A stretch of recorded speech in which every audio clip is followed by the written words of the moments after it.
श्री श्री पंचमुखी हनुमान मंदिर 17तम वार्षिक उत्सव और श्री श्री रामचरित मानस पारायण महायज्ञ कार्यक्रम अनुष्ठित। बालेश्वर सहर उपकंठ छतुआ टुलंग स्थित बुढ़ा महादेव मंदिर प्रांगण में श्री श्री पंचमुखी हनुमान मंदिर 17तम वार्षिक उत्सव और श्री श्री रामचरित मानस पारायण महायज्ञ कार्यक्रम महासमारोह अनुष्ठित हो जाइछि।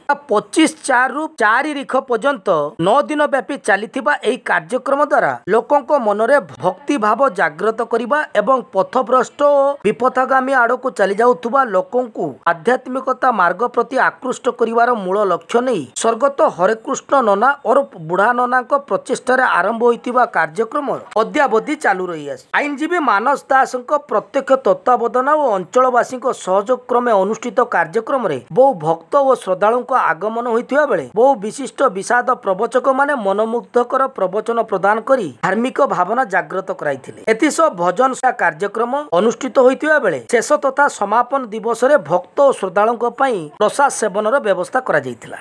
होची मानस रंजन दास एडवोकेट भोईसाई बालेश्वर।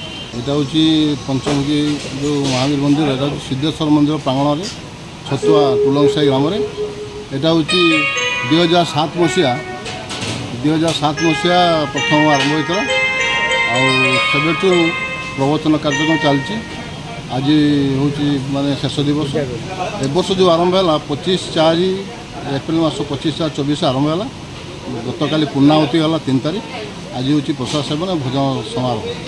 एठी आसते प्रथम थर जो ओपनिंग होता है जब शुभारंभ है से आसते होती श्रीजुक्त अभिमन्यु बराड़ महोदय बहुत प्रवचन देते। ए वर्ष आसते प्रथम 5 दिन थे 4 दिन थे बसंत विषय महोदय जगतसिंहपुर।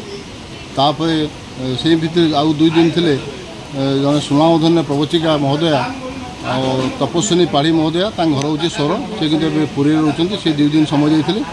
तापर रही प्रशांत चांद जी आसते खोर्धार। एमती 9 दिन आम प्रवचन कार्यक्रम है। नवान्न पारायण गतकाली पूर्णाहुति है। ए वर्ष प्रवचन कार्यक्रम विश्राम ने पुणी जदि भगवान इच्छा करती आसंता वर्ष पुणी प्रवचन कार्यक्रम हम। ये प्रवचन कार्यक्रम मुझे देखुची मोर ये 17 वर्ष भितर जो अभिज्ञता प्रथम जो प्रवचन कार्यक्रम आरंभ है आमर महापात्र बाबू सिन्हा बाबू और रत्नाकर जो मरीगले से बहुत साहय करते। प्रथम तो पिला लोक होते पाखापाखि 20-25 लोक होते आम निजे जाकि बाध्य कि श्रोता भाव बसुलु जे लोक गहली हूँ किंतु धीरे धीरे मुझे देखुची ए वर्ष प्राय मंच पूरापूरी फुल।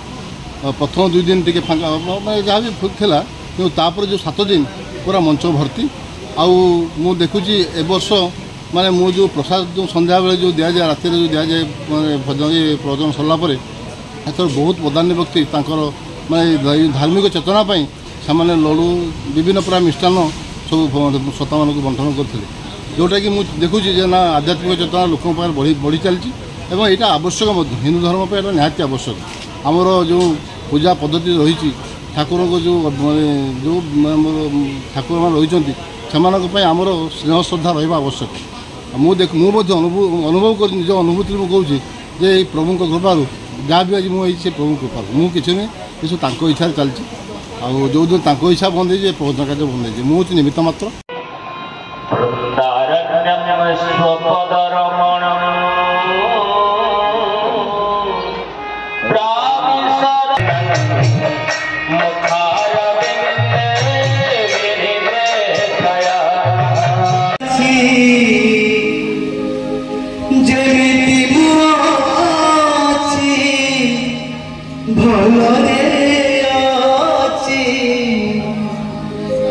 छोटा मोरा परिवारे